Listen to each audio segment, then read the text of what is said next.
Lansing, Michigan, AP, Michigan's Attorney General is asking federal prosecutors to open a criminal investigation into 16 Republicans who submitted false certificates stating they were the state's presidential electors despite Joe Biden's 154,000 vote victory in 2020.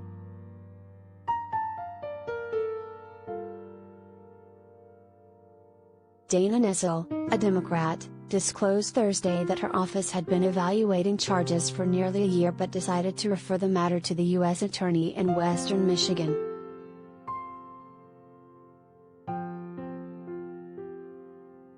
Under state law, I think clearly you have forgery of a public record, which is a 14-year offense, and election law forgery, which is a 5-year offense, she told MSNBC's Rachel Maddow.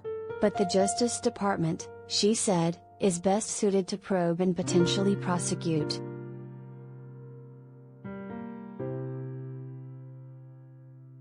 The spokesperson for the U.S. Attorney's Office declined to comment Friday.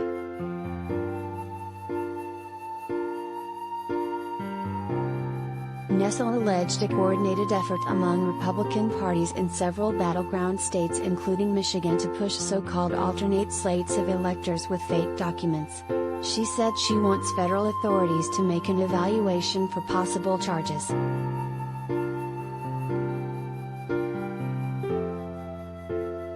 Obviously this is part of a much bigger conspiracy, Nessel said.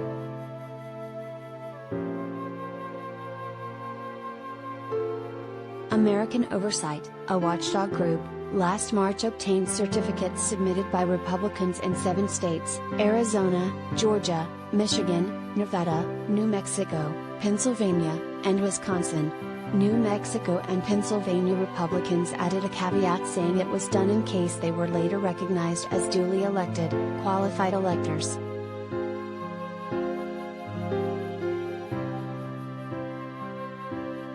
On January 8, 2021, the Office of the Federal Register, which coordinates certain functions of the Electoral College between states and Congress, notified Michigan's elections director and Governor Gretchen Whitmer's chief lawyer in an email that it received unofficial, signed certificates from GOP electors who had not been appointed by the Democratic governor. The group includes Republican National Committee woman Kathy Burton and Michonne Maddock, co-chair of the Michigan Republican Party.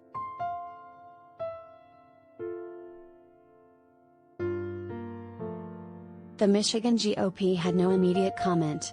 The Associated Press left messages seeking comment from Burton and Maddock on Friday.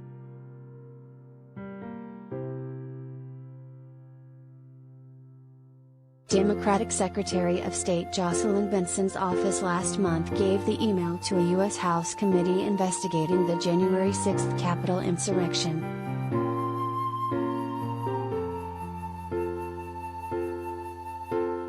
When Michigan's electors cast 16 votes for Biden in December 2020 following the certification of his 2.8 percentage point win, a separate group that included some Republican state House members tried to enter the state capitol with Donald Trump's Electoral College candidates. They were turned away by state police but claimed in the certificates that they met in the state capitol.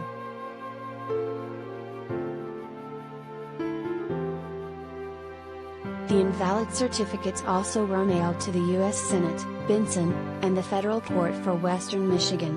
2 Republicans did not sign the documents and were replaced.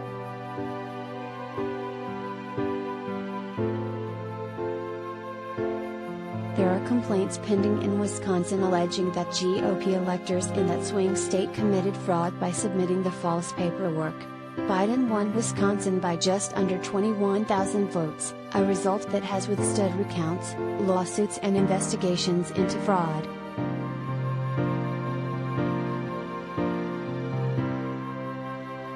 Complaints have been filed with the bipartisan Wisconsin Elections Commission and the Milwaukee County District Attorney's Office. Neither has announced publicly about any action taken in response. Another complaint against Andrew Hitt, an attorney who was chairman of the Wisconsin Republican Party at the time, has been filed with the agency that handles complaints against lawyers.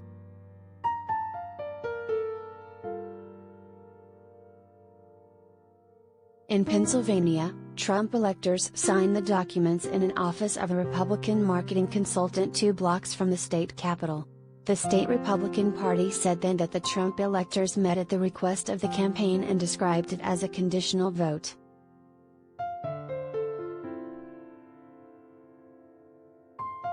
Bernie Comfort, Trump's Pennsylvania chairperson, said it was procedural in case the election was overturned. She claimed it was in no way an effort to usurp or contest the will of the Pennsylvania voters, even though Trump and his allies were pressuring lawmakers and courts at the time to do just that.